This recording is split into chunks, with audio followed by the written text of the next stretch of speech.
ऐसा सा लगता है कि जब आपसे कोई 10 साल छोटा हो और आप उसको याद कर रहे हो, ये it's against the law of nature. I mean I am 60, मैं उस एज में हूँ कि हम ये एक्सपेक्ट करते हैं कि हमारे हम असर में से कोई पास ऑन कर गया है, हमारा कोई सीनियर चला गया है। लेकिन समबडी जो आपके छोटे भाइयों की तरह हो, उसके साथ ये हो इस तरह, एक तो उसका जाना बड़ा नेचुरल, और जो जाने का तरीका तो बहुत ही तकलीफ थे। So it's not a pleasant conversation जिसको आप कहते हैं कि हम करें। आमिर भी बैठे हुए हैं, तो आमिर का घर हमारा एक डेरा होता था।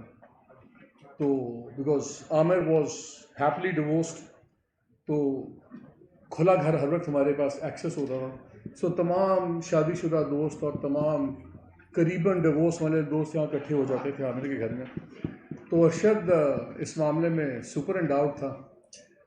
तो वहाँ बातें करनी, मजाक करना, और हर वक्त एक एक रौनक। तो हम तो फ्रैंकली जब मैं सोचता हूँ तो उसका एक स्माइलिंग चेहरा नज़र आता है, बड़ा शर्मीला सा था, और कोने में बैठ के गप्पे मारता था। बल्कि आमिर कहते थे, यार ये अरशद को अगर बुलवाना ना, इसके आगे कैमरा ऑन करो फिर बोलेगा, अदरवाइज वो कम बोलता था, और जब बोलता था सारे सुनते थे।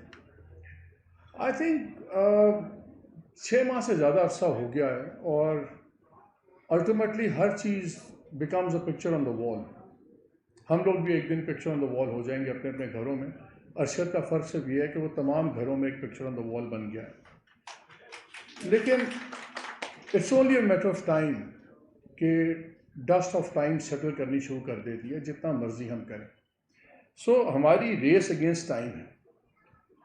जो भट्ट साहब कह रहे थे कि हम कभी गिव अप नहीं करेंगे, बिल्कुल हम गिव अप नहीं करेंगे, लेकिन हर गुजरता जो महीना है ये इन अ वे विक्ट्री है उस तमाम इशू पे, और हमारी शिकस्त है। ये स्टेजेस में आ रही है शिकस्त, एक दिन में नहीं आती। बात हो रही है कि अगर इंटरनेशनल हम यूएन के पास मजबूर करते हैं एक इंक्वायरी का एवरीथिंग, और हम देख रहे हैं सिरा कीनिया में एक खेल ख़त्म हुआ था। बात यह शुरू कहाँ हुआ था? किसके कहने पे अरशद को निकलना पड़ा पाकिस्तान से? किसने हरास किया? कौन से दो लोगों ने आके दुबई में उससे बात की? सब कुछ है। आई थिंक हमारा फोकस कम अज़ कम पाकिस्तान के एंड से होना चाहिए। It's time we start taking names. सबको पता है कि फॉर्मर डीजीआई से जनरल फैज़ का इशू था अरशद के साथ। हमारे तमाम रेजोल्यूशंस में आई थिंक वक्त आ गया है कि जनरल फैज़ का नाम होना चाहिए, कि हमें जनरल फैज़ को इस इंक्वायरी में शामिल करवाएं बाय नेम। ये जिसको कहते हैं ना pussy footing around the issue, ये नहीं चलेगा। उसका नाम हमें चाहिए, उसका हमें बयान चाहिए, क्या पूछें उन्होंने क्या किया है क्या नहीं किया। हमें गवर्नमेंट बताए वो दो लोग जो यूएई में थे, कौन लोग थे? यूएई के ऑफिशियल्स थे, पाकिस्तानी ऑफिशियल्स थे, हुए उनकी आइडेंटिटी पता है गवर्नमेंट को। इसके लिए यूएन का मिशन नहीं चाहिए, इसके अंदर एक सीरियस रिजॉल्व चाहिए। मेरा ख्याल है कि अब वक्त आ गया है कि हम स्पेसिफिक्स में जाके मुतालबे करें। जब तक हम जनरलिटी में सवाल उठाएंगे, हमें जनरलिटी में इवेसिव आंसर्स मिलेंगे।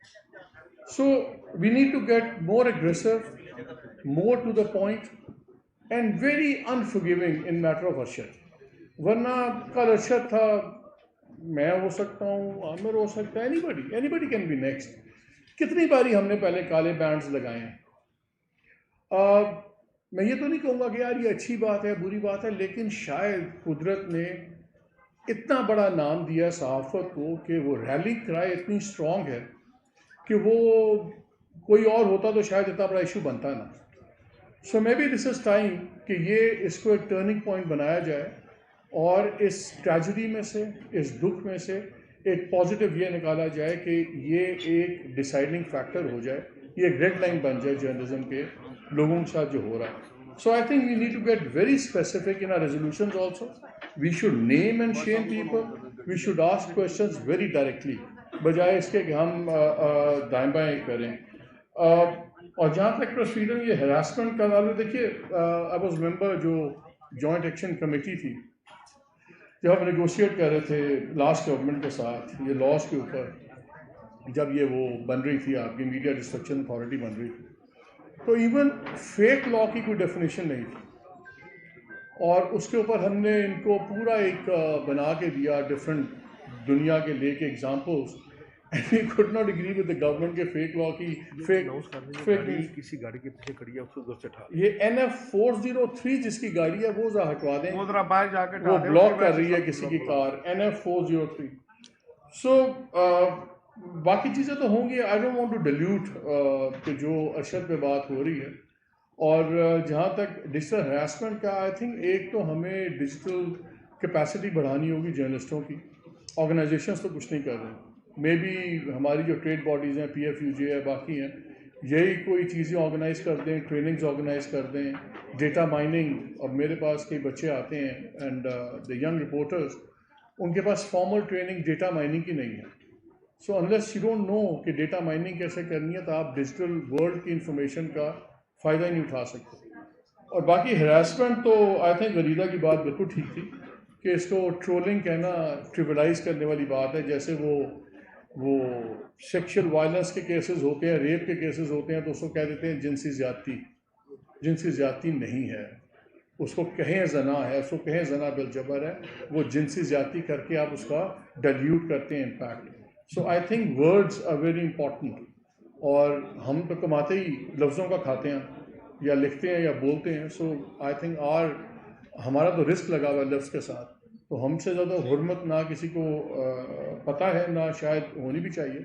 सो आई थिंक वी शुड, अब जो हम जितने रेजोल्यूशंस बनाएं, जितने हम अपने मुतालबात करें, हमें तमाम चीज़ों में बड़े डायरेक्ट करने चाहिए, नाम लेके करने चाहिए और स्पेसिफिक सवाल उठाने चाहिए। बिकॉज जैसे जैदी साहब ने बताया था ना, अफजल साहब भी भट्ट साहब भी कह रहे थे कि बड़ी वेग चीज़ें हैं। वो वेग चीज़ में हमेशा फ़ायदा रियासत का और डिपार्टमेंट्स का होता है। वो डिलिबरेटली वेग है, वो वेग बाय चांस नहीं है, वो वेग बाय डिज़ाइन है।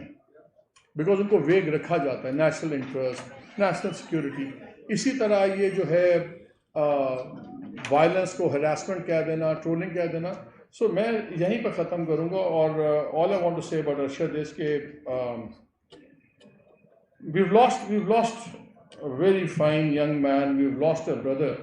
We should not lose hope। और बड़ा हमें एग्रेसिवली स्पेसिफिक डिमांड्स में जाना चाहिए, वरना आई एम टेलिंग यू वक्त के साथ साथ ये सिर्फ तकरीरें रह जाएंगी और इससे ज़्यादा कुछ भी नहीं रहेगा। बहुत शुक्रिया आप सबका, थैंक यू वेरी मच।